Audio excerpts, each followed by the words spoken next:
அஸ்ஸலாமு அலைக்கும் வரஹ்மத்துல்லாஹி வபரகாத்துஹு.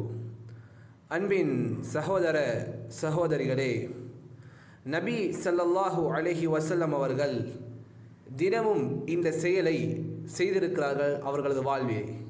ஆம், அந்த செயல் என்னவென்றால், முஸ்லிம் என்ற ஹதீஸ் கிரந்தத்திலே 5235வது இலக்கமாக பதிவு செய்யப்பட்டுள்ளது. அல்லாஹ்வின் தூதர் ஸல்லல்லாஹு அலைஹி வஸல்லம் அவர்கள் கூறினார்கள், மக்களே, அல்லாஹ்விடம் பாவ மன்னிப்பு கோருங்கள், ஏனெனில் நான் ஒவ்வொரு நாளும் அவனிடம் 100 முறை பாவ மன்னிப்பு கோருகிறேன் என்றார்கள் அல்லாஹ்வுடைய தூதர். ஆகவே சகோதரர்களே, பாருங்கள், முன்பின் பாவங்கள் மன்னிக்கப்பட்ட நபி ஸல்லல்லாஹு அலைஹி வஸல்லம் அவர்களே ஒரு நாளைக்கு 100 முறை பாவ மன்னிப்பு கோருகிறார்கள் என்றால், நாம் எல்லாம் எம்மாத்திரம் தினம் தினம் பாவம் செய்யக்கூடிய நாம் கட்டாயம் அல்லாஹ்விடத்திலே பல முறை பாவ மன்னிப்பு கோர வேண்டும் இன்ஷா அல்லாஹ்.